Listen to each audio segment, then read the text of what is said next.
This is 118 Why proof. would anybody do this? Fall apart, they're the most tender. It tastes like I just got pepper sprayed by a cop. No more questions. Are we done?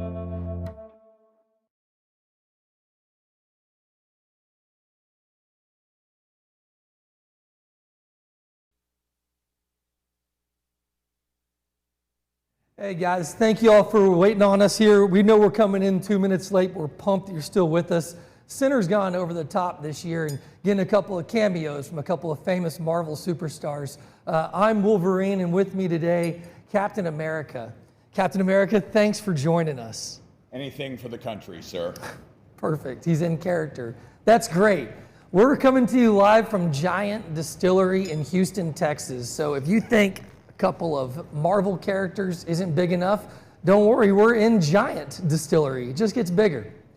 So I'm gonna go ahead and take off these claws for a minute and let you guys know this was actually a deep fake. This deep fake, brought to you by Arctic Wolf, is actually James Shuler and Jim Johnson. If you were fooled, don't be worried. Others today have been fooled too. The Starbucks lady, she was so confused. I don't know why she thought I was actually Wolverine. Don't even know if he drinks coffee. But now that we got our costumes off and you know now that it's us, let me put together a little bit of what we're gonna try to accomplish in the hour and 15 minutes that we're gonna go today. First of all, I mentioned we're live at a distillery. Y'all probably all already know that we bought another barrel. So this is Center Technologies' fourth annual whiskey event that we've done. Each of those sponsored by our good friends at Arctic Wolf, who are coming again today to give us that annual update on what's changing in the cybersecurity landscape. Center's also supplied us with an entire marketing team of producers all here to help us out. So if you have questions during the chat, if you have questions during the presentation, put them in the chat so that we can feed those back up to me and Jim, and then later in the event, Julian, the master distiller here at Giant. Also with us, Allie Boyce. Allie, our producer, she's also in costume. Allie, great job today. I don't know how you're going to get up here, but she's going to fly in. Allie, thanks for being here. Thank you. Thank you. With a cape, guys, so we know she can fly. Okay. Have you tested it? Maybe. Maybe. Not. Thank you. All right, so with that, we're going to jump right into the changes we've seen in cybersecurity here in 2025. Allie, if there's any questions that come up, interrupt us. Let us know. We're happy to jump right into something different. Fair? Yeah. You guys did a great job, Jim, on... It is Jim, right? Not Captain America? Yeah, not Chris Evans either. Okay. That guy's not good looking, I am. So y'all put a release out at the beginning of the year of all these things that y'all predicted to happen in 2025. It was one of the hotter reports. Every company seems to put some kind of prediction out. Sure. But one of the hotter reports that I found customers going back to time and time again to see are they ready for the year. Have you gotten good feedback on that outside of like me and the Center team? We have. The threat report goes out to both all of our customers. It goes out publicly. And what we do is we go through the trends that we saw last year, predictions that we see that for the coming year, and then also some recommendations for customers, not only with the Arctic Wolf suite of services and products, but also other things and projects that they can do that Center can help with. Did y'all see any of those predictions come to fruition the way you wanted to see them come into fruition? Well, kind of the way we wanted to and not wanted to, Yeah. right? Losses from cybercrime continue to rise, right? I think it was up 33% at 16.6 billion. It's not a stat we'd like to see, but I mean, cybercrime is it's always on the rise. Okay. And then, of course, AI, which I think we're going to talk about quite a bit, is on the rise, right? Both on the good guy side as well as the bad guy side. Yeah, I don't know how many people have joined yet. I'm guessing thousands at this point. At on least this event. thousands. But they probably all joined recent events, and the topic always seems to shift itself into AI. Let's not get into how to properly use ChatGPT or have Teams Copilot listen to your meetings, but how are the bad guys evolving with AI while we're still learning how to have it take notes? So again, like I said, the good guys and the bad guys are using AI all the time. The biggest thing that we see in AI for the threat actors is when you have somebody less technically astute. Okay. They can go to AI, they can go to ChatGPT or any one of the other tools and build malware. So you're seeing people that aren't as good technically be able to build these complex malware and attacks without a lot of technical prowess. Yeah, so we're definitely going to want to get into that morphing code that happens. I'm excited about that topic. As we get there, let's step first into AI's really hammering on two sides. Phishing attacks are being generated by artificial intelligence, and then once they're in, ransomware code you were mentioning just now starts getting AI swath to it. Is that kind of what you're saying? Yeah, absolutely. And there's both the social engineering aspect, the ability to build malware, ransomware once it gets in, and then morphing as well. Deep fakes, all those things that you mentioned. Yeah. I mean, it's getting worse and worse. It takes someone highly skilled, though, to create, mimic, and generate a video of someone else, right? No, it does not. Frankly, you can put any picture into just about any of the AI tools, and it'll build an entire video of it. Like, you have a few pictures of someone, and you can build a very believable video of that person saying kind of anything you want. So I didn't have to shave my beard. I could have just done a video? Yes, but it looks so much better like this. I see it live, and it is amazing, folks. Okay, so quick question for the chat. Don't know how many of y'all carry facial hair as a choice, but have you ever shaved just your chin? I've seen people leave just the chin for hair, but not shave the chin. I don't know why Wolverine thought that was a smart move, but if you got any good stories of how you partially shaved and it ended up like this, put them in the chat. We'd love to know that embarrassing story. Let's get into what those attacks then look like. Chris, you might be on the computer. Do you have that video by chance? 2 minutes? We're going to come back to that. I actually do have a short video from our owner of Center Technologies, Chris Pace, that he wanted to plug real quick, but we'll come back to that. The AI tools they're using today on phishing attacks are becoming more and more realistic. One of my customers asked me, what do they look like? Well, they look like your normal emails. They look like your normal everything. They do, and it's because of AI, right? So it started where, you'd get an email from your long-lost uncle who's a prince of Nigeria, and all the spelling was wrong, the grammar was incorrect. Now, anybody, and it doesn't matter what language they speak, it doesn't matter if they know you, they can throw it into AI, and it comes across as an email that is the same vernacular, it's the same sign-off, it's all the exact same things that you would expect from the person they're trying to impersonate. Yeah. And then it moved to deepfake audio and deepfake video, where you can kind of impersonate just about anybody you want. Yeah, so the reconnaissance is, I think, what impresses me so much. The AI tools for the bad guy are learning about the business, learning about the person that they're targeting faster and more in depth than they ever could. You would think they would need to be precise. I want to target this company, and if I do target them, I can spend the time learning about them. Well, with AI, the fishnet still sits there. They can scan thousands and thousands of small businesses, medium-sized businesses, and research them on the fly. Yeah, it's so powerful that you can create a script and then have whoever you want to impersonate write or say out that script in an AI deepfake video. It makes it a lot easier. Awesome. So let's do a quick sample video. Chris Pace giving us a quick thumbs up. Thank you for attending our 4th annual whiskey event. I hope you love Arctic Wolf half as much as I like this BBQ behind me. Go Arctic Wolf. All right. Chris, I got to imagine that video's done. Did it have audio with it? Sweet. All right. So you guys saw that. For those of y'all who know Chris really well, y'all know that wasn't Chris, because you could hear in his accent, that's not how he talks. What's interesting to me about it, though, is that those who don't know Chris real well, in fact, one of those videos, we were working on it, was playing next to Jim, who's met Chris 24 times. Still looked at it and said, oh, cool, Chris plugged the event. No, Chris didn't plug the event. That's a picture taken at a company cook-off we did, where Chris simply turned around and glanced at the camera. We zoomed in on his face. We then screen copied it and then put it into, well, there's 2 different tools I like. One's called Grok. I guess throw it in the chat. If y'all like Grok, put it in there. The other one I always mispronounce. It's ChatGPT's equivalent to Grok. Do y'all remember the name of it?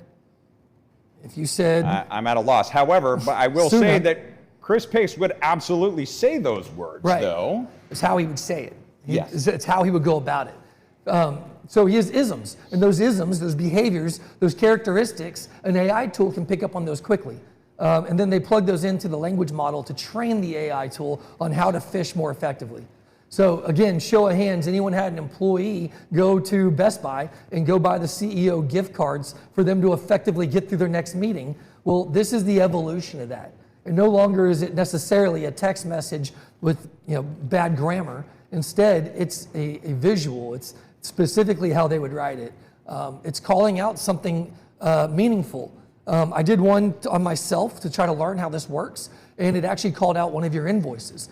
And so Arctic Wolf sends Center hundreds and hundreds of invoices.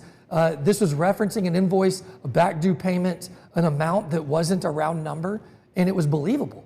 So these things by AI are making the bad guy that much better. Well, and you have to train your users to watch out for that. Anytime there's urgency, anytime there's, your job's at risk, or you have to do this now, or I am important, so I need you to do this. You have to train your users to watch that because these tools are becoming so good. Right. One of the most important things is to make sure that your users are aware. And frankly, anytime there's money involved, you need to make sure that you train your users to do a second form of verification. And that doesn't mean replying to the same email. Or calling the number. Or calling the number that's in that email, right? Go talk to the person that is actually requesting that. Call them on the number you have programmed, or go see them in person and say, is this real? So then we saw the evolution of ransomware as a service. So ransomware as a service a year ago, 2 years ago, became popular. A lot of these Russian-based companies that wind up becoming the ransomware as a service builder, they get popped by the FBI, they disperse, they go to different places, they rebuild a new business. Those new businesses always have a different flavor of ransomware as a service. The term coming up that I'm hearing now is autonomous ransomware through AI. The autonomous portion of it means that no longer do you have to actually be able to code, no longer do you have to be able to fish it out to a bunch of businesses or target anyone with a campaign. It's just gonna build it all for you. Yeah. Now, we do some tools like that. They're not AI, well, they're AI. They're not ransomware related. I don't know if anyone on the call uses HubSpot, but like our marketing team builds the foundation of what they're gonna use for a campaign. Say we need a white paper, a blog, we need a social media post, something's gonna go on Facebook and also on LinkedIn. We need email blasts. Well, we can give the topics and an explanation, and it creates the map of how that should all look. Copy and paste, slight edit to content, and we are off and running with a campaign that used to take us a week to sit down and master. These bad guys are doing the same thing. The campaign takes no time at all anymore, and they can multi-touch one target 1,000 times or 1,000 targets one time with just a push of a button. Absolutely. I mean, it's not necessarily easy, but it's a lot easier utilizing the tools now that go and crawl multiple different tool sets and have hooks into them. And we need those for business, right? We need Salesforce to talk to Clary, to talk to our back-end systems, to talk to all of those. And those are API hooks, and there's some AI in them. But the threat actors use those tools as well. Not only they use them, they're studying them. This is where it sucks on machine learning. So there's evasive tactics now. So not only are they slaughtering us with more realistic requests and more frequent requests for phishing, they're now evasive. So once they get in, good tools that we've been promoting forever, you should have for a preventative security posture, are now being the cat and mouse game. They're chasing. So how do we stay ahead of that? It will always be a cat and mouse game, right? I mean, threat actors are always going to try and steal money. We're always going to try and stop them. So much like they use the AI tools, we use the tools as well. One example at Arctic Wolf, we go daily to GitHub and GitLab, and we download pen test tools, malware tools. AI brings it in, blows it up, and helps us build detections. Now, the way we do it a little differently is, yes, that's good that we bring those in, we analyze them, and then we build detections for them and put it into our platform. But before we put it into our platform, we always keep a human in the loop. It's really important to make sure that we are watching what AI is doing and validating it before we put it into our platform to detection to make sure it's going to be a true positive. So what about on the evasion tactics side, where you have some of the more known advancements to antivirus, let's say CrowdStrike or the SentinelOne programs that include an EDR. Those EDR programs, they typically stop at the person. right? Like there's machine learning, there's some kind of preventative tactic where they're looking in, but usually, like you just mentioned, we got to also match that with people and someone looking at it. So the tech's not enough is what I'm hearing. Absolutely, tech is not enough, right? To build like a reliable AI model for detection and response, you kind of have to have three things, right? First, you need a massive data set. And it has to be variable. You can't just be looking at the endpoint. You can't just be looking at the firewall. You have to be looking at everything. So if you have a large data set, at Arctic Wolf, we see over 9 trillion events per week. So we have a massive data set. So you pair that with data science, where you have specific trained engineers looking at this information, adding in additional information, and then you have to have the human.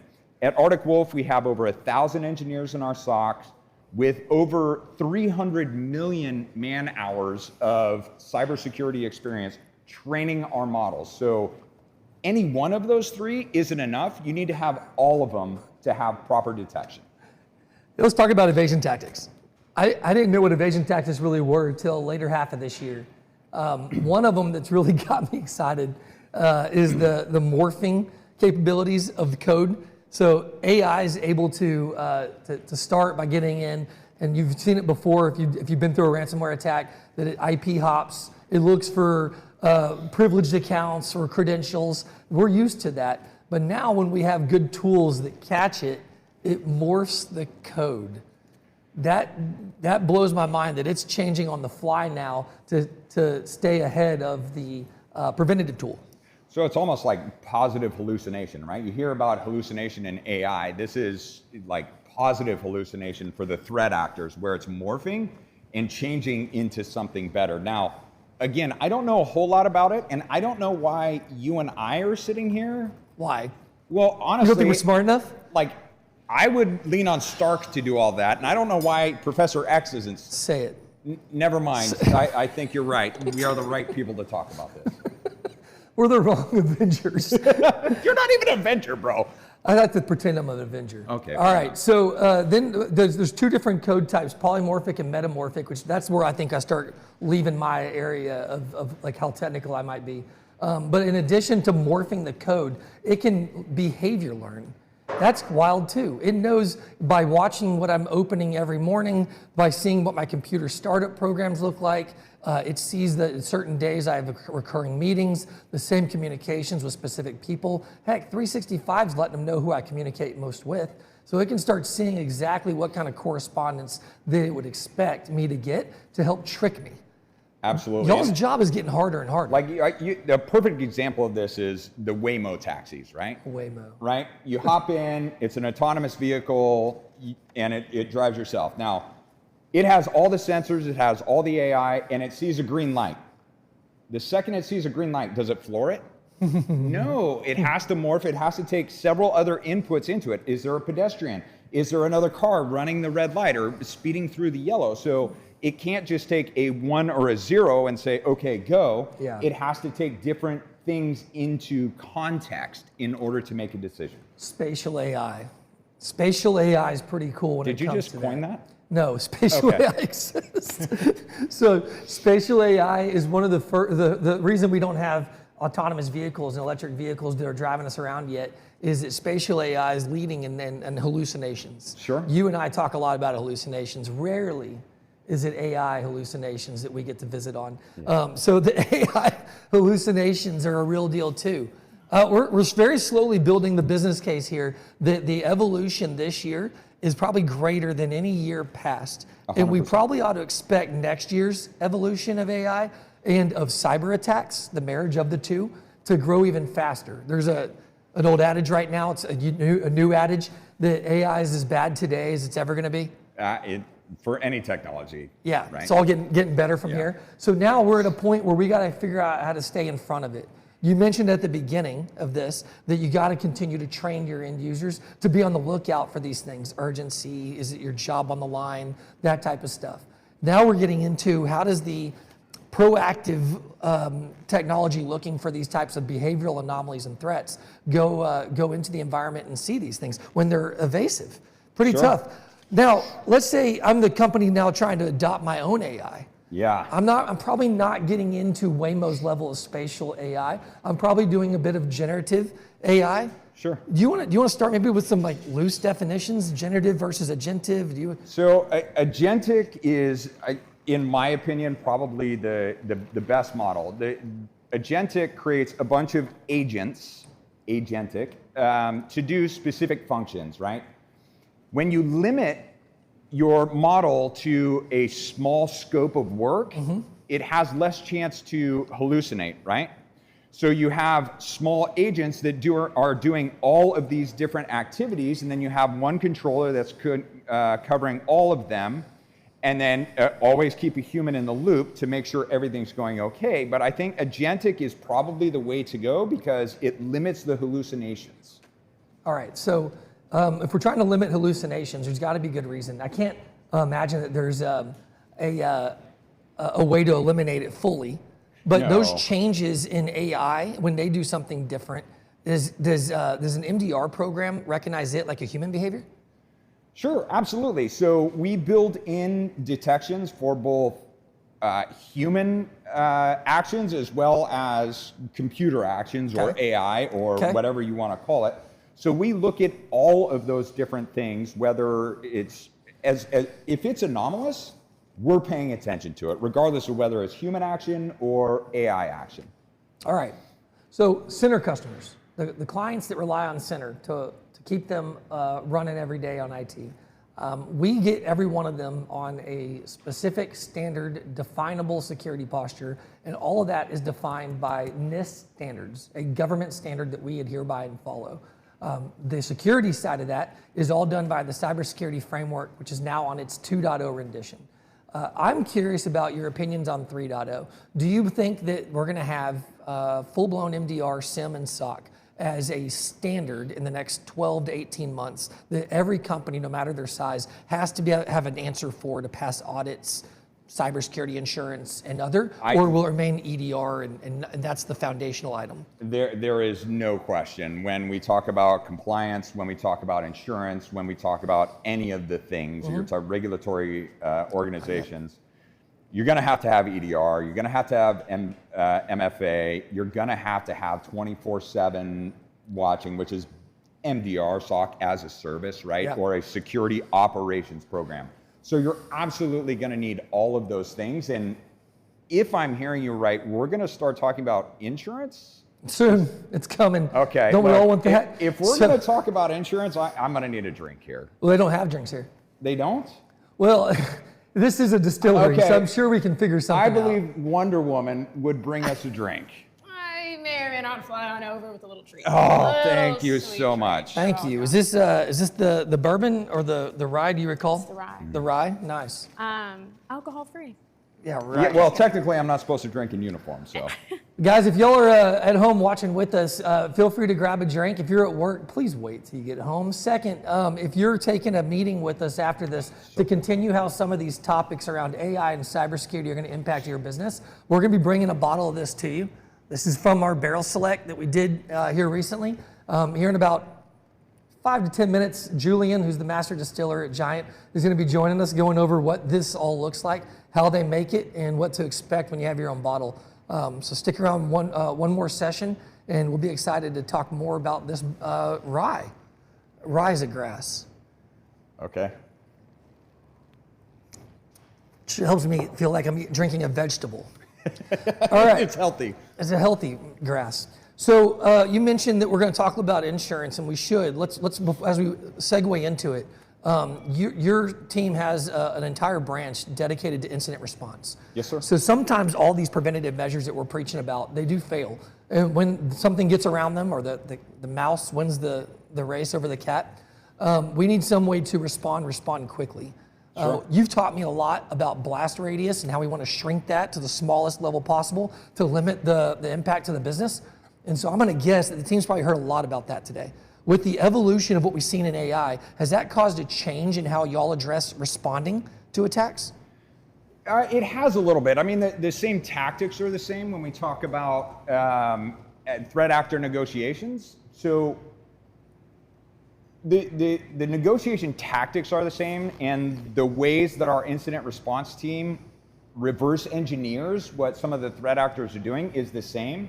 It's just we now have to watch for the threat actors actually using AI to try to negotiate the ransom or the extortion against us. So the tactics are very similar. We're just adapting a little bit to the AI piece of it. And we're using AI tools to also help us both detect on the front end, but also thwart the threat actors once they get in. Because let's be honest, there is no lock that some thief on the planet can't break into.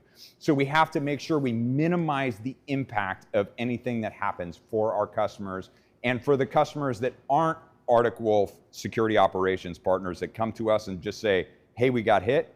We need to minimize that impact and reduce the amount of damage that is done for them. It's a silly metaphor, but I'm going to use it again for those that are new. But center technologies and MSPs of the world, guys like us, we're more like general contractors. So in the event that there is somebody who gets into your business and we don't know that they're out, so there's a bad guy in the organization or inside of the business, you don't send in a general contractor to replace drywall and put on new counters or put on new cabinets. You bring in like the police force, or if your house is on fire, the fire department. And so in this case, your incident response team is your fire department. They're going to come in and put the fire out, but the house is now potentially unlivable, uninhabitable for that period of time. Center comes in to put the house back together, make sure you can live in it. So that marriage together of Arctic Wolf and Center Technologies keeping you protected means we got you on both sides in the event something occurs. So the evolution of attack has led to multi-extortion. In fact, I heard triple extortion is now the fun word. You want to dig in on what that means if someone gets in? It started with ransomware. Hey, I locked up your systems, you need to pay me. Okay, then backups got better and insurance stopped paying for it. And they said, okay, now I've locked up your systems. I've taken all your data. You have to pay me to make sure I'm not going to release it on the dark web. New laws have come in saying you can't pay ransoms because you're basically funding terrorism. And then it moved to extortionware, meaning, okay, I've taken your data, I've locked up your systems, and you don't want to pay me, that's fine.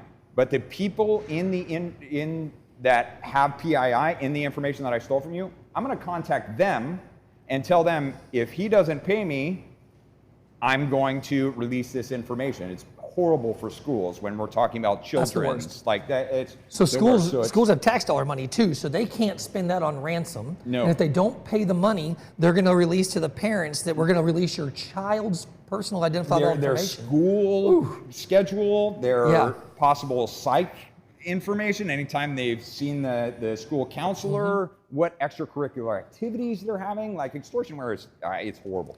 Well, yeah, and then you have the multiple ways they can use it. They can sell it to someone else that after you pay the ransom, that next person just ransomware as a service right back into your environment, locks you back out and plays the game again because they know you're a spender. Well, and that's really important about incident response. You need more of this. So fixing the problem, getting the threat actors out, recovery is very important. However, making sure we close that hole so the same threat actor doesn't come in again through that, or they sell that information and another threat actor gets in through the same hole is a big problem. So we have to make sure we do complete IR and close out that hole before somebody else gets in. Yeah, you're hitting the nail on the head. That's what Center's missing. When we say that we don't do that side of it, data forensics, confirmation that a hole like that is closed, we can make sure that ports are closed. We can do things like configure things a certain way.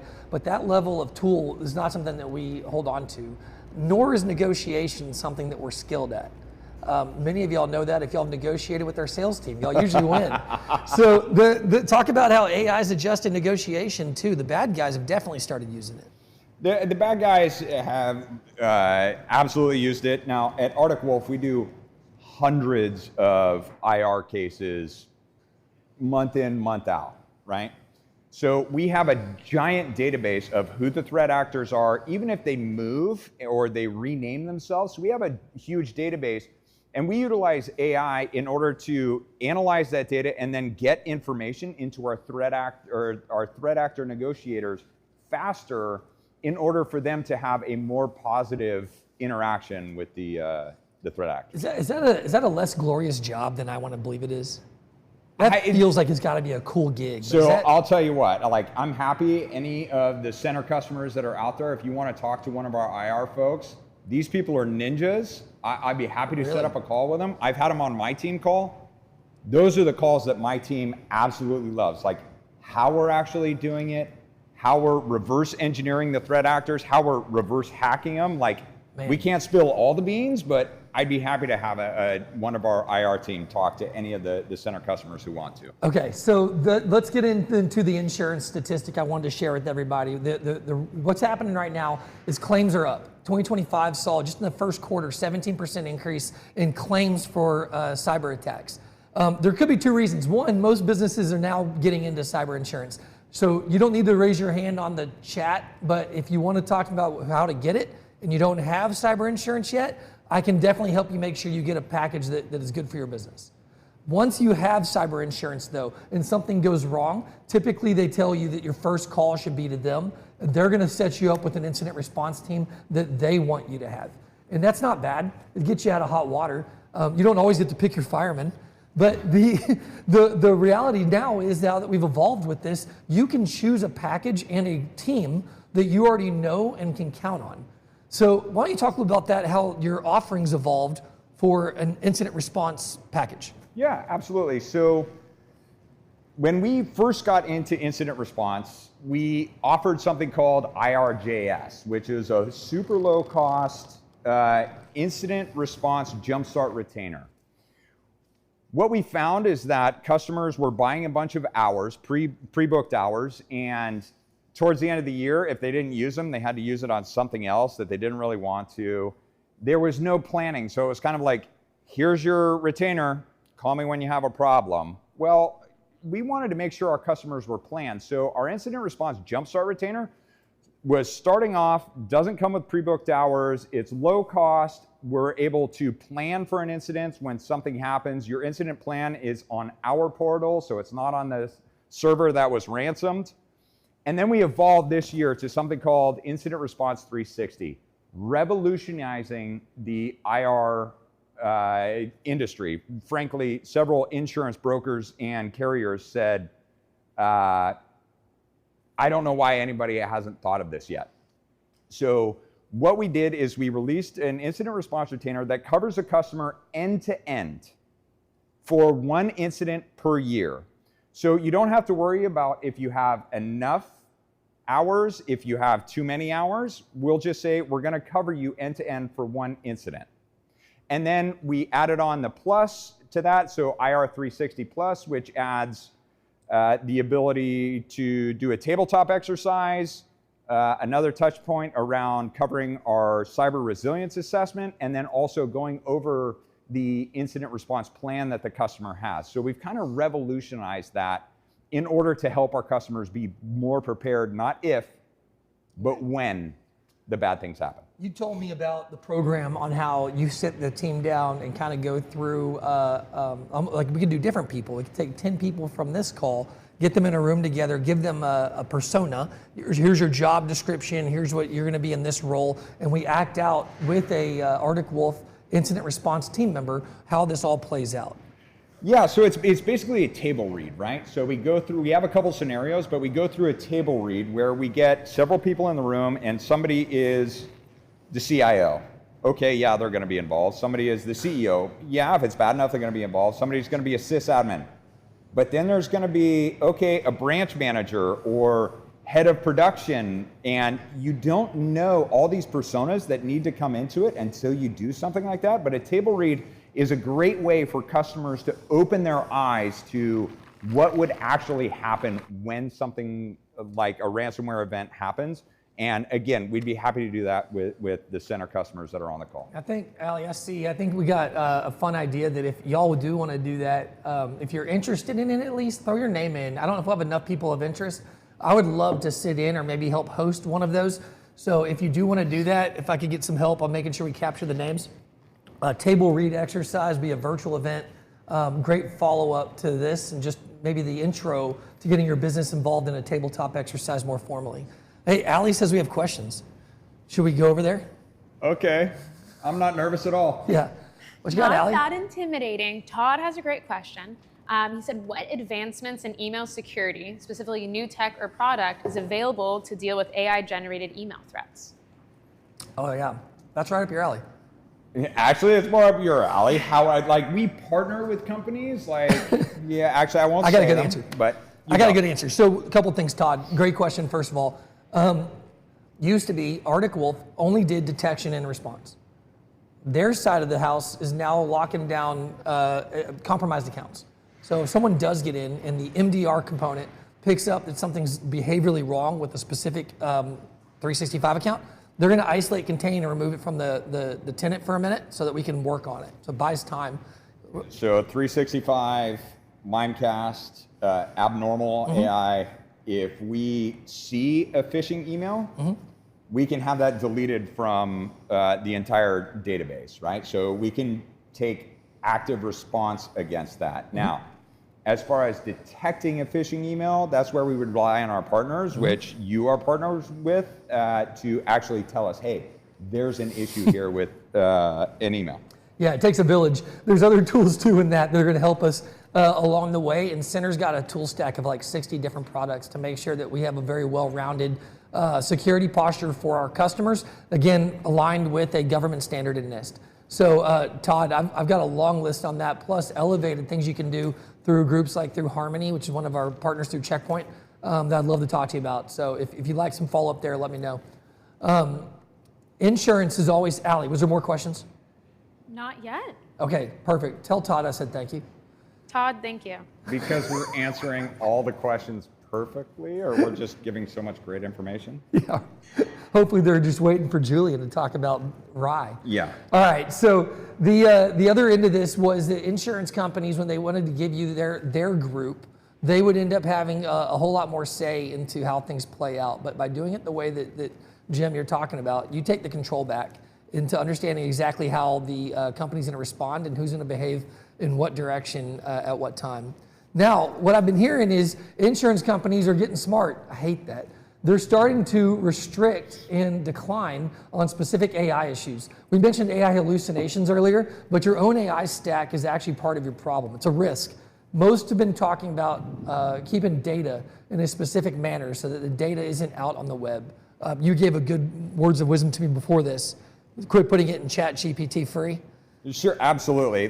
First you need to start off with an AI strategy for your organization, right? And I don't know how other companies do it. I know how we do it at Arctic Wolf, and I know that's probably a pretty good idea.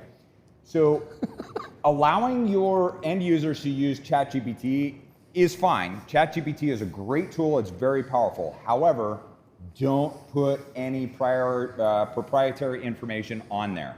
Use a tool like Copilot, which is confined to your internal systems if you need to put proprietary information on there.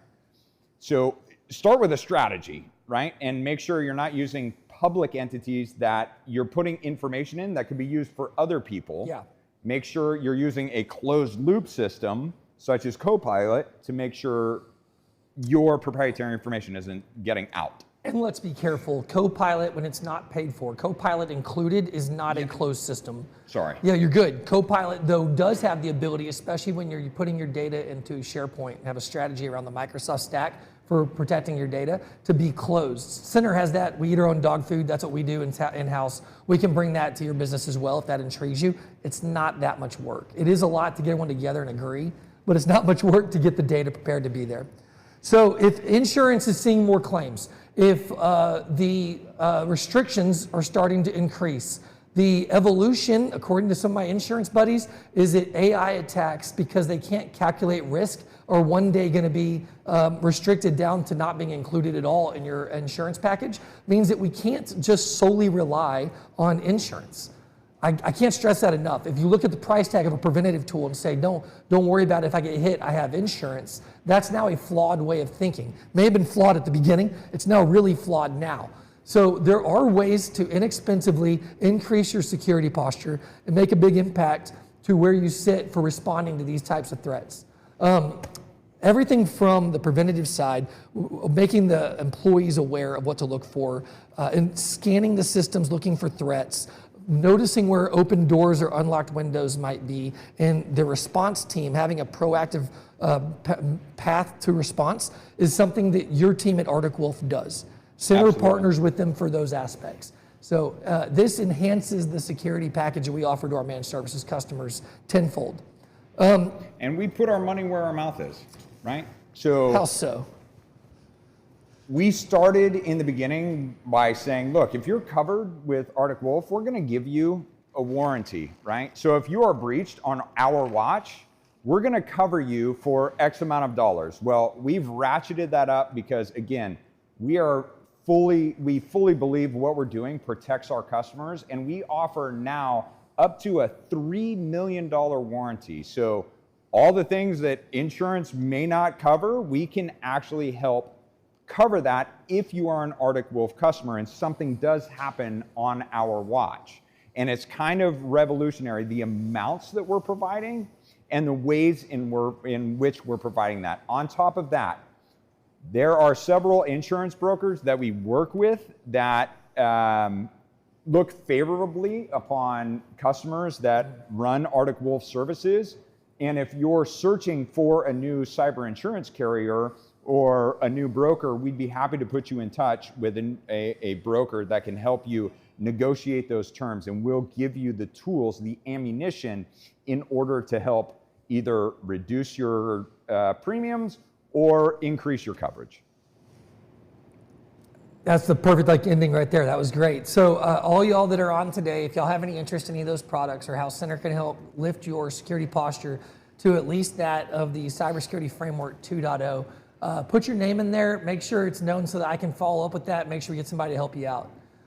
Jim, every year this is a fun event for me. I hope you enjoyed it. Thanks a lot for being part of this. My name is Steve. Steve. Rogers. We got it. Steve Rogers, everybody. Thanks, Steve. Have a good one, man. So if you've been with Center in our events for some time now, you might remember we did the William Chris Winery event.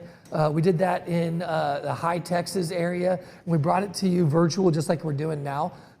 Julian, who's about to talk with us, gave me some cool stories about the High West team. I'm still High West, that's Utah. The High Texas team at William Chris. So I'm excited to get him to reshare some of that with us. In addition to that, we've gotten our accreditation for CPE credits. So we do a lot of events around the Business Central and Dynamics packages. Those events, you guys have been asking us if they could qualify for CPE credits. Good news, moving forward, they will indeed qualify for that. Tell your friends.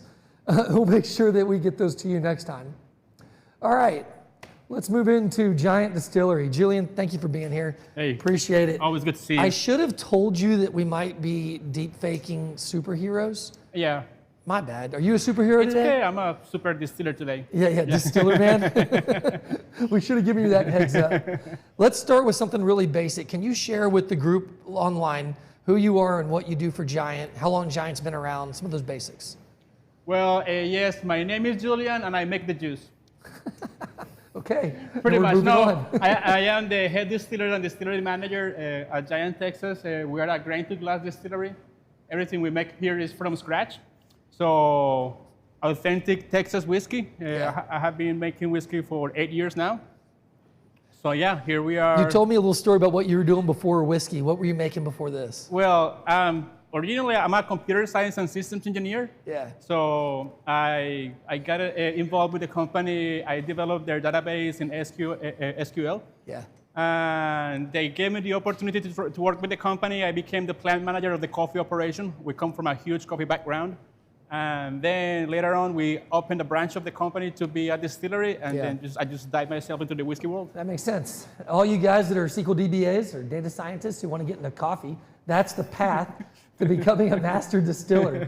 That's awesome. Yeah. So you've got if you got to be here to visit the floor here that we're on, it's a 2-story operation. It's a really large distillery. Tell us about, you have a lot of brands on the shelves. Y'all do more than just make your own. Can you give some glimpse into that? Yes, we do a bunch of co-packing for big brands out there. I cannot name all of them.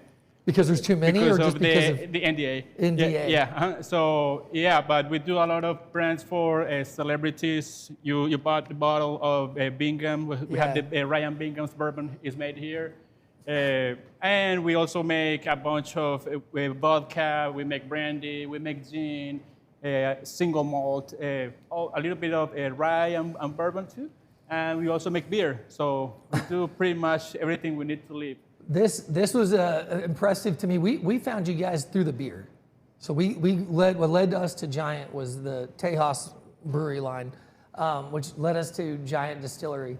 And as I learned more and more about Giant, I'm surprised, even though the name's Giant, how big you guys are, because your name brand awareness isn't there yet. Most of my friends who know a lot about whiskey don't know Giant yet. Is this something new yet still been around? Like how should we see that? No, it's just because we're still young in the industry. We are just making our path into the top shelf, right? Yeah.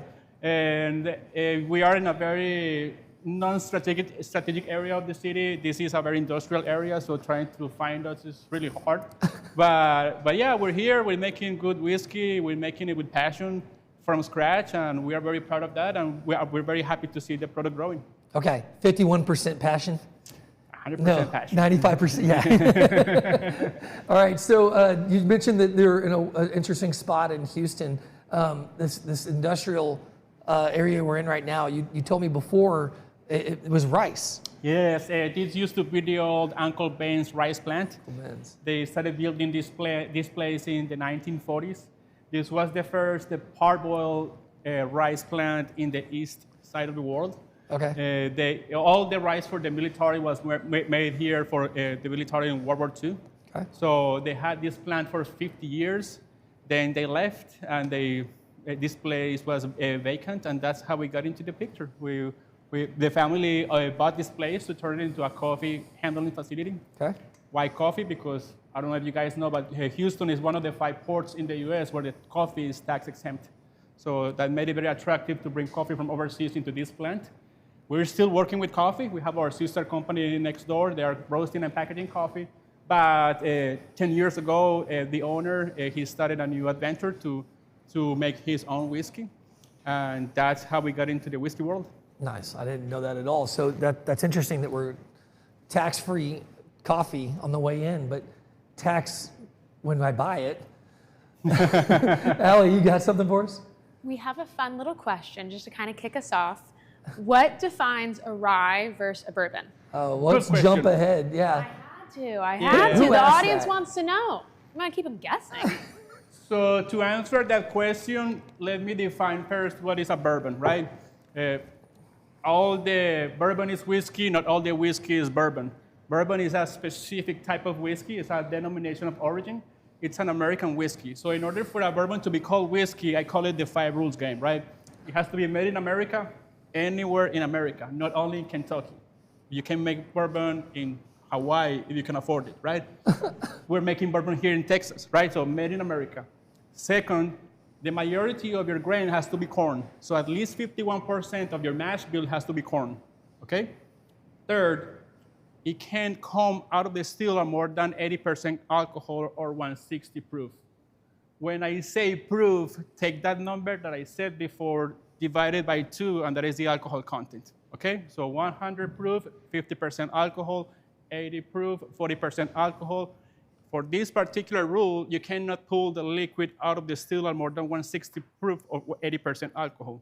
Do you know why? It'd kill you. No, that is because if we keep distilling it, we will be making a vodka. It will be flavorless and odorless, right? So at least 20% of those impurities that are not impurities, they are congeners, they will react with the wood and create some flavor profiles, okay? Okay. So that was the third rule. The fourth rule is that you can't not use used barrels. So every time I make bourbon, I have to use a brand new charred oak container. Notice how I said container, I didn't say barrels. Barrels is a specific size of a container, okay? So, Yeah. so the barrels, thank you, Superwoman. Visual. So the barrels have to be charred. It means that we have to burn the interior of the barrels for 2 reasons. One is because it will create a layer of a charcoal filter, so that it's going to filter your liquid.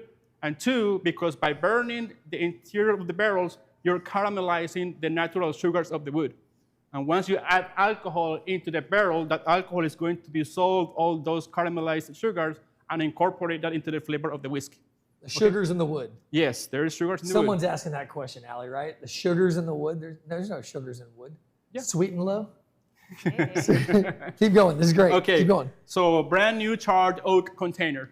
And 5, I cannot put it in the barrel at more than 125 proof. If I follow those 5 rules, I can call my whiskey a bourbon. If you guys notice, I didn't say anything related to the age of the bourbon. That is because there is no aging regulations for a whiskey to be called bourbon. I can put the liquid in the barrel, and in 30 seconds, I can claim it as a bourbon. Oh. It's gonna taste like crap, but you can call it bourbon, right? Now, if you leave it in the barrel for at least 2 years, then you can call it straight bourbon. So when you go to the store and you see a bottle that says straight bourbon, the word straight means that it was in the barrel for a minimum of 2 years, okay? If I follow those 5 rules, I can call my whiskey a bourbon. Now, rye whiskey follows the same rules, but the only difference is that the majority of your grain has to be rye. So at least 51% of your mash bill has to be rye. In this case, the barrel pick is a 95% rye, 5% malted barley. So there is no corn in it, it's a pure rye. So this is an authentic rye whiskey. It's called a Monongahela rye. It's the very first version of a rye whiskey that Americans made. Oh. Americans were making rye whiskey way before we started making bourbon. George Washington had a distillery in Mount Vernon where he was distilling nothing but rye whiskey. So rye is the authentic American spirit. So that is a rye whiskey. So you can't make it anywhere but America, and George Washington was making it. Yes, you can I make didn't it. know how patriotic this was, Captain America. Pretty excited we had you here. Yeah. So no, you can make rye whiskey in other countries. Like for example, in Canada, they make rye whiskey. But the regulation in America is that it has to follow those rules. Okay. Mm-hmm. Captain America, you feeling good about this? I do. I do. I approve of the bourbon being American. There we go. That is a different stamp of approval. It doesn't have to have. But thanks, George Washington. Appreciate it. Anytime. All right. So, hey, Allie, the question was, what makes it a rye or rye? 51% in the mash bill or greater of rye makes it a rye. This one uniquely has 95%. Correct. Is that leading to any follow-up questions? Yes. Okay. It actually does. Perfect timing. Julian, this is crazy. What special ways does your distillery, do they have any like special effects for enhancing the flavor or any cool flavors? So I want to enhance that question, Please, not the flavor. go ahead. Enhance the question. I was really impressed when you taught me something about what changes the flavor barrel by barrel. You would give me some input on 2 different main things that really impact that barrel. As you answer that, can you speak a little bit towards what those flavor changers are? Yeah. So, I mean, making whiskey is easy. Making a whiskey that tastes good is very difficult, right? So you have to make it your own way. How do we make it here? We do a little bit, some things are made different over here. Okay. To begin, our stills are very unique. Our stills were custom made. Okay. One of the owners, Carlos, he's an industrial engineer from U of H. And as a good engineer, he likes to build stuff. So he said, I want to make my own stills, right? So the geometry of the still is going to change the flavor of the whiskey, okay? If you have more head space, you're going to have more reflux, so you have a cleaner product, right? So that's What's head space? Just more room on top? Yeah, if you see the pot still, if you have the liquid at the bottom, the head space that is above the liquid, that is going to impact the flavor. Is that a pot still? Yeah, this bottle was inspired in the shape of our stills.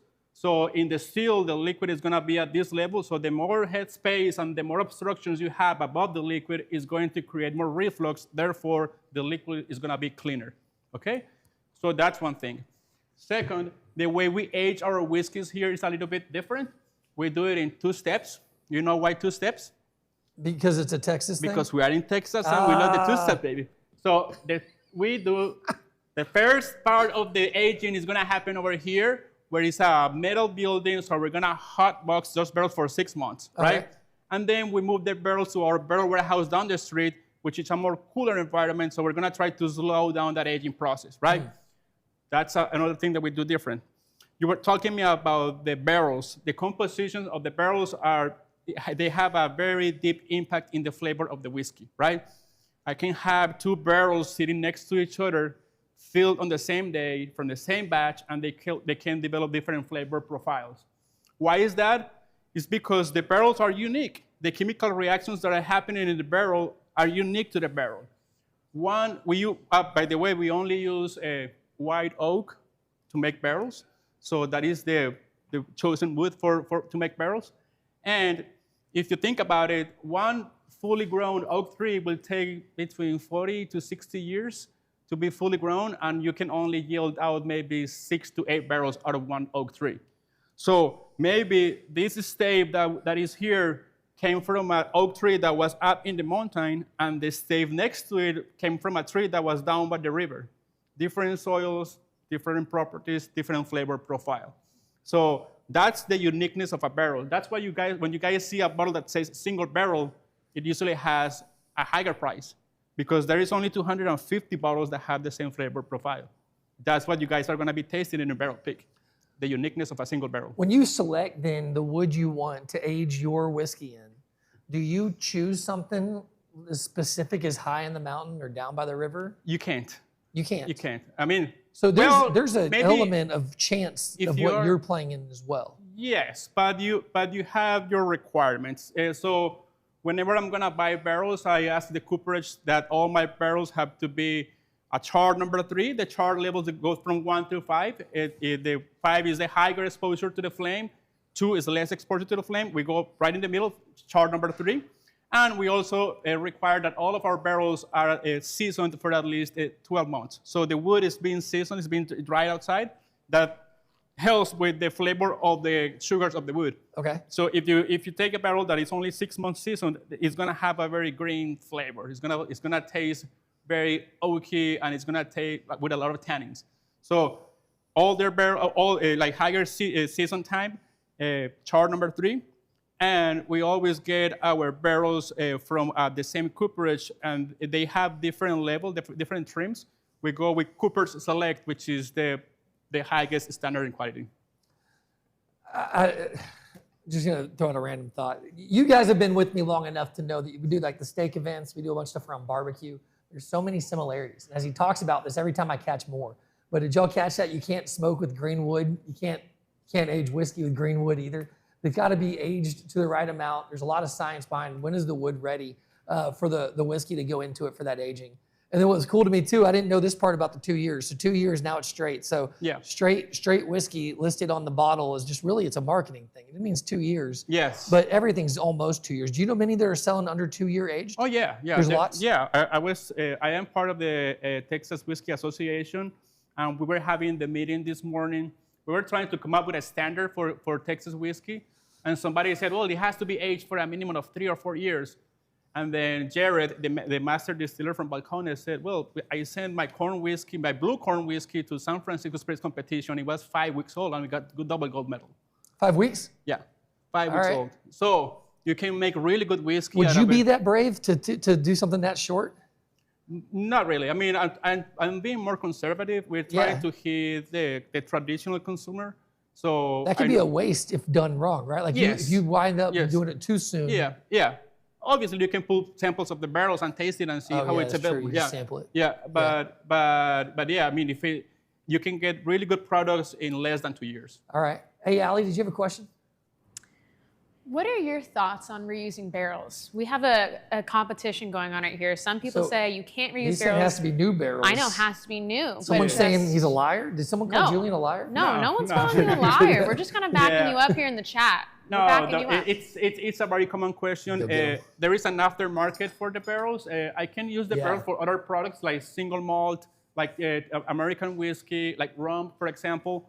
Also, the winemakers and the breweries, they come after our barrels to finish their products, or we can even sell it for decoration. So, what about your brewery? Do y'all ever take the barrels and then age stouts in them and stuff? Yes, we have an Imperial Stout right now aging in some X-Rye barrels. Yeah, it's always good. Yeah. So I got a question, Allie, for whoever asked the question or is having the debate. Is that what they mean? Using it for other things or using it for the same product? Using it for other things. Oh yeah, for other things is good. Mm-hmm. I hang guitars on a slat from a barrel that's mounted on the wall. So yeah, you could use that for sure. Wood fire? You can't do a wood fire. That would make a great steak, yeah. What? There's also another silly question in here. What does someone have to do to become a whiskey sommelier? Oh man. Just watch a bunch of YouTube videos, that's it. No, I'm kidding. I think I don't like to be called a master because I think you need at least 20 years of experience doing one thing to become a master. But you can also go to school. I went to the Moonshine University in Kentucky to be certified as a distiller. I also did the alcohol school in Montreal. So yeah, and I was also mentored by very good distillers. I was mentored by David Pickerel. David Pickerel was the master distiller of Maker's Mark for 14 years. And he was also the mastermind behind Whistle Pig. So he was the guy, he was our consultant. He was the guy who basically made all the procedures that we are still working on. And he left a legacy over here. And we're very proud to be able to see him and to work with him. He already passed away. Our biggest still is called Big Dave in honor to him. And yeah, I mean, just working with experts, working with masters, and going to school that will give you all the knowledge that you need to become a distiller. Now, you taught me last time that the bottle shape is to mimic the pot still. That is correct. But you've also cooked on a tower still. That is correct. And so for those who've been with us through this evolution, when we did Ranger Creek, that was a pot still. We did Still Austin, that was a tower still. We did Milam and Green, that was a pot still. What do you prefer to cook on? What are the differences? Does it matter? I prefer both. So a combination of both. So we started making everything pot distilled. Then 3 years ago, we invested in a distillation column. With that distillation column, we became the largest distillery west of Mississippi. It has 42 inches in diameter by 42 feet high. So it's a 6-story high distillation column. I am feeding that beast at a rate of 50 gallons per minute, and it's spitting out alcohol at a rate of 10 gallons per minute. So every 5 minutes, I'm making 1 barrel. So with that thing in operation, what a hose. It requires more automation and control.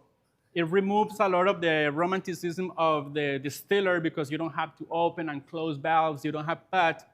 It's way more efficient. Yeah. So the pot still is a batching process. You fill the pot still with your mash. You distill it. You fill it back again to get the hearts or the ethanol out of it. And with the column, it's a continuous process. So as long as I'm filling the column with mash, it'll be producing alcohol, right? It has trays inside. So the trays are in reflux. So as the vapor hits the trays, it goes back to a liquid state, and then it gets evaporated again until it goes through all those plates. So it makes a more refined alcohol, a lighter alcohol. And it's actually the profile that most of the people are looking for because it's how Kentucky whiskey is made. Kentucky bourbon is mostly made in column. There is only a few distilleries in Kentucky that make it in a pot still, like Willett, for example. They make it in a pot still. Their bottle resembles something similar. Yeah, but if you go to all the other distilleries, like Heaven Hill, like Beam, like Buffalo Trace, they all use column, right? Okay. In Texas, there are only a few distilleries that use column, and it's us and Still Austin. So that's why you will see a transition in the flavor from a very bold spirit made in a pot still to a more Kentucky stylish bourbon made in a column. So here I have the advantage and the privilege to have liquid from both stills. So what I'm doing now is playing alchemy and I'm blending in different percentages. The barrel that you guys picked is 100% column distilled. Thank you, Ali. That's cool that it's column distilled. I think if I remember right on the, well, you keep me honest, the age of this was younger than the other barrels that we were looking at. Yes. And that makes sense because the column is relatively new in comparison to the, right? Correct. And yet I remember there was a distinct flavor change. So I know what they're thinking, Ali. They all want to ask the question, how many barrels did y'all taste? Ali, how many did you taste? All of them. Yeah. I mean, I didn't even stop. 9 of them, guys. So that 9's the record so far and what we've gone through in an effort to select the right barrel for y'all. So 9 was what we chose. How close are we to AI taking that over for us and just telling us the flavor profile and like, here's the one that you're gonna like best? I think we're still too far from there. All right. Yeah. Are you implementing, you got automation through the column. Are you implementing other tech or AI to improve the process? No, we're using technology to kind of like map the warehouses and identify like the areas where we get the best barrels from. I'm also tracking moisture and temperature inside the warehouses Environmental controls. to see what is the best, what are the best conditions to age my barrels. And we're using technology for that. I can pull my phone and I can see right now what is the temperature in the warehouse and all that. We're not into AI yet, Yeah. but eventually we will get there. I bet, yeah, especially with a background like you have as a computer science or data science, you're going to get there. Allie, you have a question? So, Julian, you taught me a little bit about this, but the chat wants to know, when it comes to drinking whiskey, Is there too what do much? you prefer? Do you prefer to drink whiskey straight, or do you prefer to cut it with a little bit of ice or water? Well, the best way to drink whiskey is the way you like. So if you want to add Dr. Pepper to Buy it, the bottle. I'm fine with it as long as you keep buying my bottles. Yeah. But personally, I always look at the proof. If the whiskey is above 100 proof, I will try to add 1 ice cube. So by the time the ice cube melts down, it'll be at the perfect proof and it will be a little bit cold. But it's up to you. It's however you like, you want to drink it. What about the fad right now for these amazing cubes, these sphere giant ice cubes in 1 ounce of whiskey? Is that killing you to see it like watered down that way? It's a hype. I mean, if people like it, I don't get bothered by that. What, is cloudy ice just as good as clear ice? Not to me, but I mean, I love clear ice. That's my new hobby. Is I make my own clear ice. All right, so this is awesome. I love that you're telling about the rye. Give me a sense of like your personal favorites. You were telling me the brandy is something that's like near and dear to you. yeah, brandy is very unique. I like it because of the uniqueness of the spirit. This is an authentic Texas brandy. We did a collaboration with Will and Chris Winery in High Texas. They source the grapes for us. You will bring the grapes before they add the sulfites, ferment here.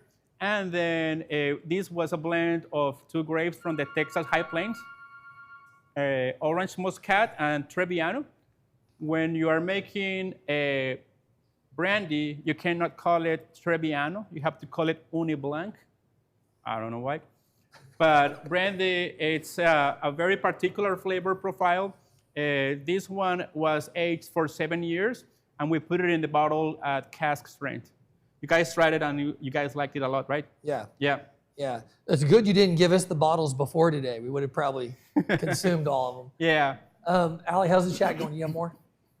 We actually have a very unique question. I feel like the chat wasn't near this active just 20 minutes ago. Guys, I know they Good just, job, guys. whiskey lovers are I know, salivating right? over this. Hit us. Our very own Emily actually backed this one up. She also really wants to know. Nice. Is there a bottled in bond for rye? Bottle in bond. Yes. So bottle in bond, it means it was created during Prohibition.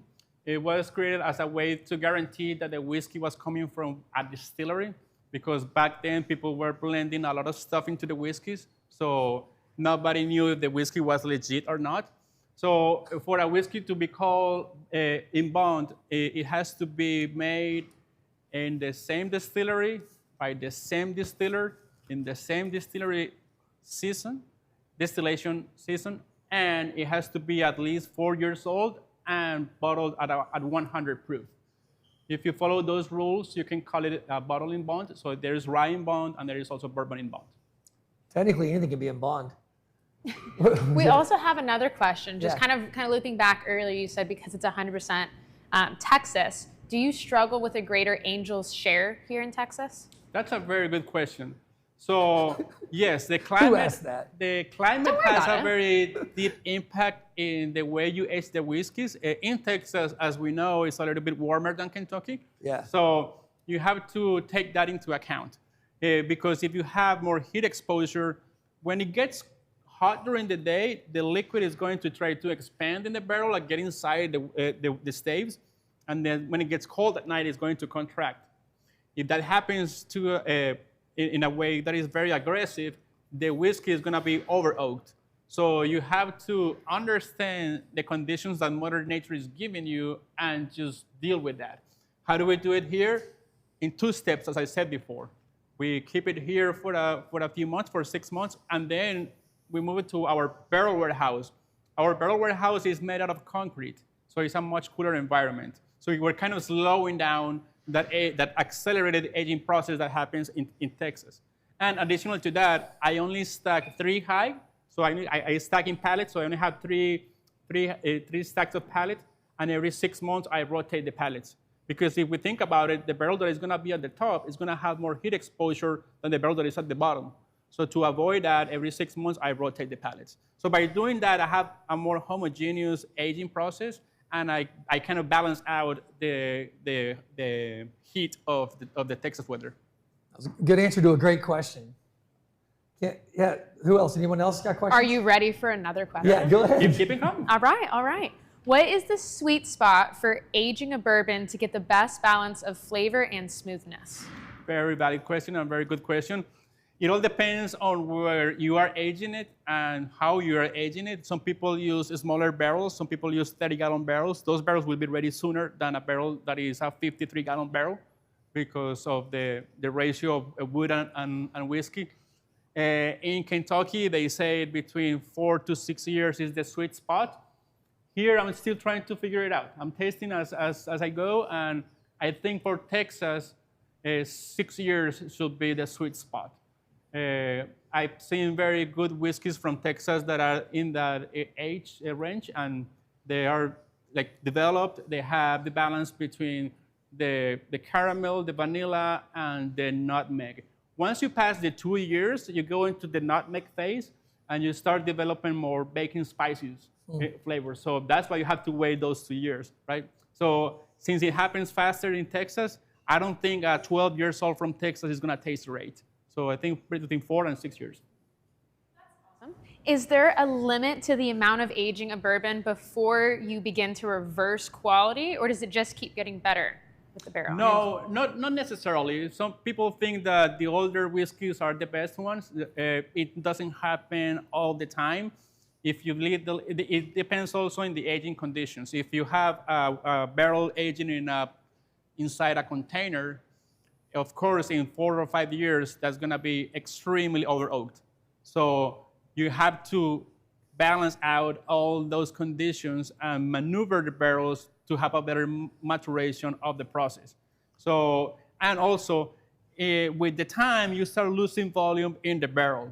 Some people say it is because evaporation. It is not evaporation, it's barometric pressure. So the molecules of the water are heavier than the molecules of the alcohol. So the water is going to try to push out the alcohol. It's going to try to push the alcohol out of the barrel. So we lose volume. In Texas, the first year, you're going to lose between 8 to 10%.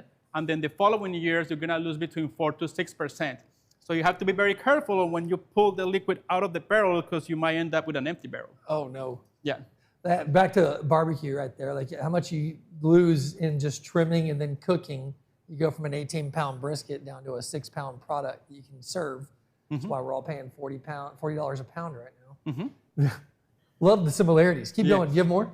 What is one of the biggest challenges you've faced with distilling? Well, right now, the market is changing very fast. So the consumer is a new consumer. We have the Gen Zs, the youngsters. They don't like to drink whiskey at a high alcohol content anymore. So I blame the parents. Yeah. So they want Also, they want to stay healthy and fit. They don't want to feel the hangover. So they want something that is only 5 to 10% alcohol. Now they have the gummies. So there's a bunch of stuff going on that is pulling people out of the traditional spirits, right? Yep. So that's a change. The customer behavior is changing a lot. Also, we created a bubble during COVID in which people were buying alcohol like crazy.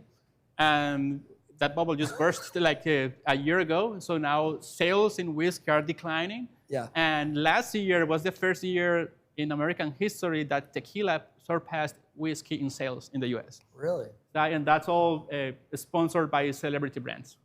Celebrity brands? Yeah. Oh, wow. Yeah. Bingham couldn't keep up with Dan Aykroyd? Yeah, with The Rock and with George Clooney. Yeah, Clooney? And all Yeah. That's wild. Allie, you have a list of questions? Keep going. How many more do you want? I just come replace me. Yeah, if you could actually just step aside, that would be great. What is one of the biggest misconceptions people have about your job? It's a weird one, but that I'm drinking all the time. Yeah. Yeah, when people think, oh, that must be cool because you're tasting whiskey all day. Well, try to taste raw whiskey at 7 in the morning before you start working. It's awful, right? And there is a lot of responsibility behind what I do because everything we put in the barrel and everything we bottle over here, I have to be that filter. I have to approve it or reject it. So there is a lot of responsibility on my shoulders to make sure I'm making the best decision for the company. That was a good question, though. I think that was my misconception. The first master distiller I met was it would be almost like a frat party every day. Everybody enjoying, hey, try this, sample that, we'll sell the rest. With the Bluebell slogan, eat all we can, sell the rest. Yeah, Whiskey. same thing, yeah. Drink as much as you can, get crazy. Sell what you got left. Go Yeah. ahead. What do you got? What cigars would you recommend with whiskey if you have any? It all depends on the whiskey. So we have a cigar blend over here.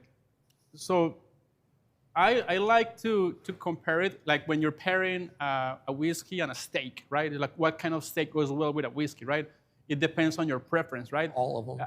Yeah, but if you take a steak that has more fat, that fat is going to cut through the whiskey and it's going to have a better flavor profile than if you take, I don't know, a petit sirloin, for example, versus a ribeye.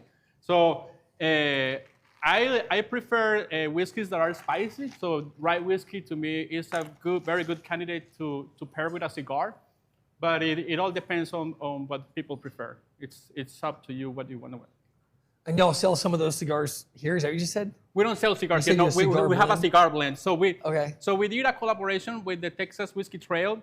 They gave us 3 barrels of vermouth, Spanish vermouth, and so we second finished our rye whiskey into those vermouth barrels. Gotcha. One of those barrels came out really odd. It was the oddball, different flavor profile, and it developed this smokiness, right? And we kept saying this will be like a cigar batch. This will be something that will pair very well with a cigar. So we decided to bottle it apart and call it a cigar blend. Awesome. I haven't heard that yet. That's cool. Mm-hmm. So alongside your cigar blend, and this is kind of a spoiler, I know you guys are making a gin. You guys have a gin, but the chat wants to know, are you guys ever going to make a tequila? We can make tequila in the U.S. If you want to make it over here, you have to call it agave spirit. So tequila, same as bourbon, is a denomination of origin, so you can only make it in Mexico. You can bring the agave juice and distill it over here and age it over here, but because of regulations, you cannot call it tequila. So play that game further with me. So you taught me cognac is France. Cognac is France, Armagnac is France, tequila is Mexico. Scotch is Scotch is Scotland. Irish is Irish. Yep. Irish whiskey. Yeah, Canadian whiskey. Are there any others that come to mind? There, Armagnac. There, Burgundy is also France. Okay. There is quite a few. But we get bourbon. We get bourbon. Yeah, bourbon is totally American. So is rye, or rye can be anywhere? Rye can be anywhere, but it's pretty American. Yeah, very American. Huh? All right. Cool. I will say, and maybe I'm a little biased, I am a gin lover. I think their gin's actually fantastic. I know we're talking about whiskey. You say you're a gin or gin? Gin. Oh. I could be both, but specifically gin as in the drink. Yeah, gin is, it's an outstanding spirit. I think I will encourage people to try more gin. So gin is nothing but a flavored vodka, right? We spoke about that during the meeting. We did, yeah. So it's a way to make vodka better. So you're not adding flavor to the vodka. You're macerating the vodka with botanicals. So you will take the GNS. GNS is grain neutral spirit. Add your botanicals to it. Let it macerate for 24 hours, and then you distill that, right? Or you can do it in a gin basket in which you put all the botanicals in a basket above the liquid. Once you evaporate the alcohol is going to hit that basket and it's going to go through that basket and pick up the flavors of the botanicals that you added to the basket. For a gin to be called gin, it must have juniper, right? Juniper is mandatory. Now, whatever you add to the juniper is going to be your recipe, right? In our case, we hired a guy. He's the only guy who has a PhD in gin flavor in the world. His name is David Clutton. He's based in London, of course.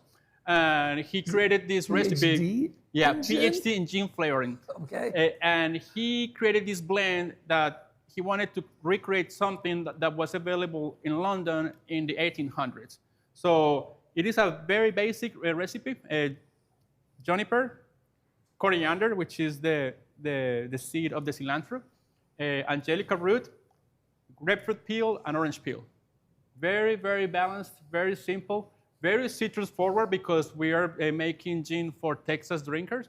So something more and not so strong and earthy as the London dry gin, even though it's a London dry style gin, but very easy to drink. It's called Blue Bonnet Gin in honor to Texas flower. And it's really tasty. I mean, I love drinking gin. I love enjoying gin. It's just something that you have to taste and it becomes an acquired taste. So I think Allie has another question. earlier you were saying, I know it's not ideal to be drinking whiskey at 7 o'clock in the morning, but I do feel like you're the all-knower of whiskey. Is there a specific whiskey cocktail that you would recommend? You're like, this is by far my favorite? Or how do you prefer, what's your preferred method of drinking whiskey? Yeah, I'm not very big into cocktails. However, I like cocktails that are whiskey forward. So an old-fashioned or a Manhattan will be perfect for me. Sazerac. Sazerac, also, yeah, as well. Yeah.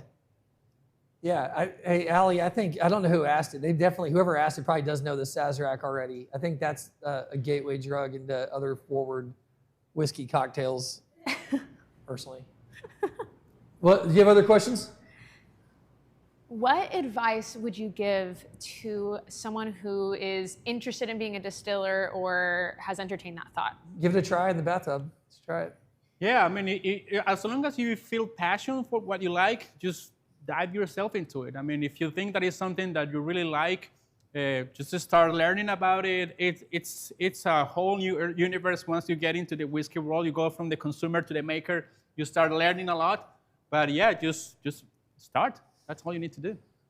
Julian, you're an absolute wealth of knowledge on the subject. I love that you know outside of the bourbon and whiskey space as well. You taught me a lot on the gin side, on the brandy side. Like, guys who know me on these calls would likely tell you they've never seen me drink brandy, talk about brandy, or buy a brandy bottle. And that was one of the first things I picked up as I walked out of here. So I love that you're expanding my thought process on what to buy here.